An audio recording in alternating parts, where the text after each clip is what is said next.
नू भय हो गया कि एमपी पॉलिटिशियन है, कदे मेरा फोटो था।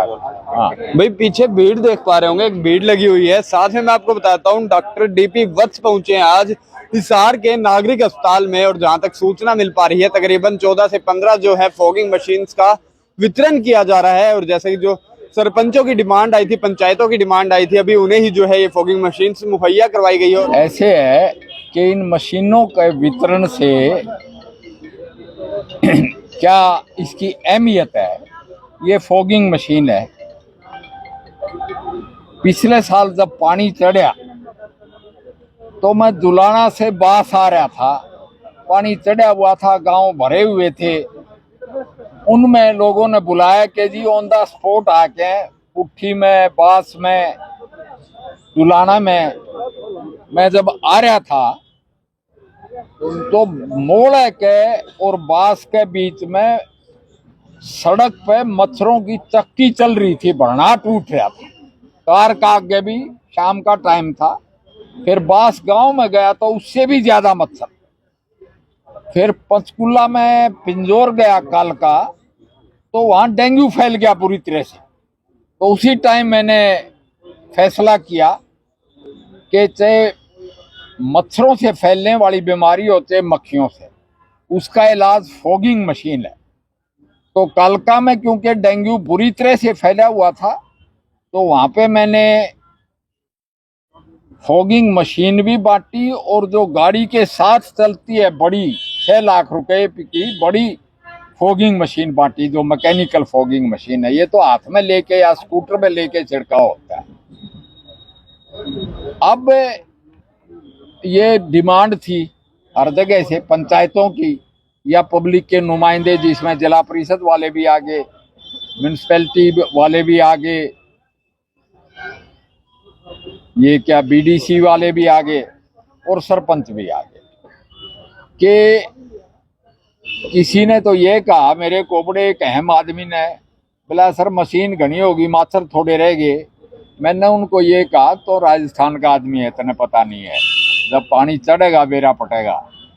तो ये मच्छरों से फैलने वाली जो यहाँ मेन बीमारी है वो है मलेरिया और डेंगू।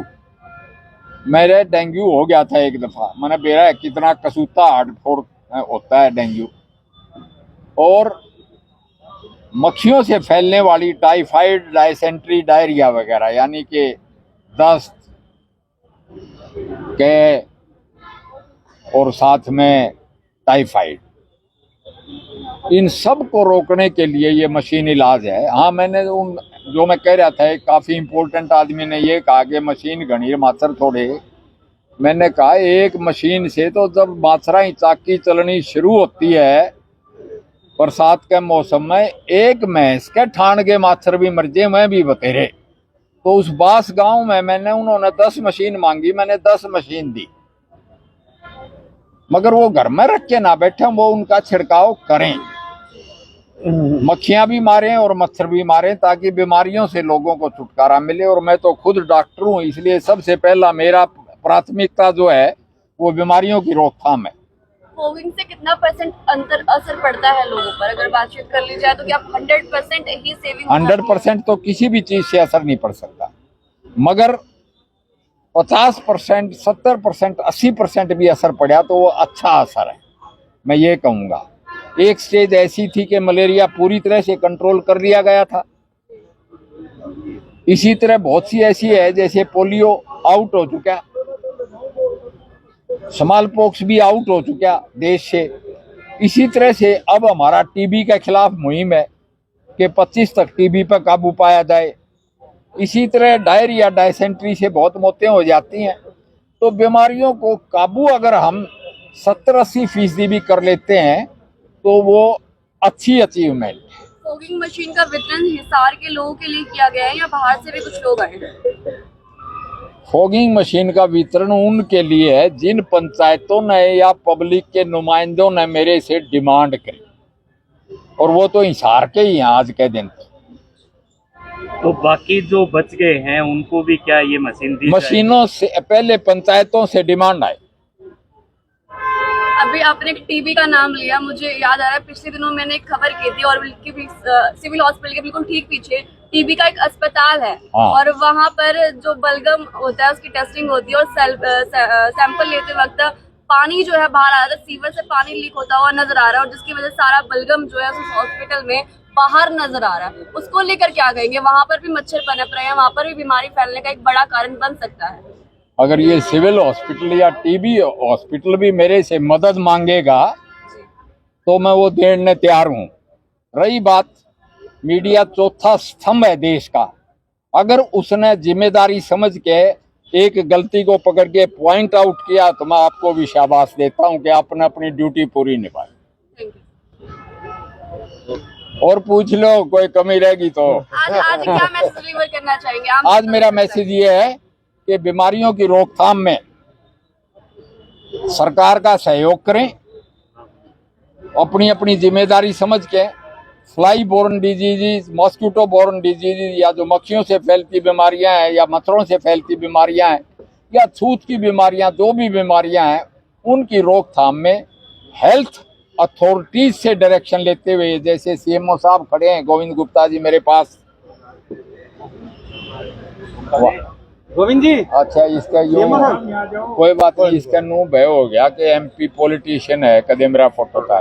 हाँ, कि सीएमओ की डायरेक्शन लेते हुए बीमारियों की रोकथाम में पूरी पब्लिक सहयोग दे, ये मेरा कैरी होम मैसेज है। बिल्कुल, thank you so much sir. एक आखिरी सवाल आपसे है, किस तरह की प्रिकॉशंस लोगों को लेनी चाहिए? किसके लिए की? ये फॉगिंग के तो ये आपने काम शुरू कर दिया, लेकिन वैसे अगर बात कर ली जाए तो डेंगू मलेरिया जैसी बीमारी लगातार फैल रही है। हाँ, अभी ये सीजन आ रहा है डेंगू मलेरिया का, तो पब्लिक को ये चाहिए कि पानी इकट्ठा ना हो। जहाँ भी छतों पे देखें, अपने आसपास पड़ोस में पानी देखें कहीं भी, और जहाँ हो वहाँ काला तेल डलवाएं, मच्छरदानी का यूज़ करें, अपने प्रिकॉशंस रखें। जी, बहुत बहुत शुक्रिया। एक मैं फौजी बात बताता हूँ, वर्ल्ड वार 2 में बर्मा में ये देखेगा कि ज्यादा कैजुअल्टी मलेरिया से हो रही थी और जापानियों की लड़ाई से कम कैजुअल्टी थी।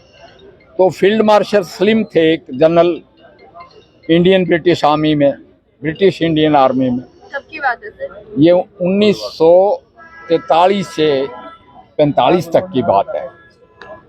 तो उन्होंने कहा कि भाई मलेरिया जिसका हो गया उसको सजा मिलेगी, मगर प्रिवेंटिव मेजर्स लिए। वो प्रिवेंटिव मेजर्स रोकथाम के लिए क्या लिए कि एक तो दिन छिपते ही पूरी बाजू का शर्ट पहनेंगे, एक मलेरिया वाला तेल लगाएंगे जिससे बदबू पैदा हो जाती है, मच्छर काटता नहीं, एक मच्छरदानी लगाएंगे, एक प्रिवेंटिव, पहले कुनीन थी फिर क्लोरोक्विन आई, वो भी प्रिवेंटिव ट्रीटमेंट था। तो ये रोकथाम तो लड़ाई भी जीत गई।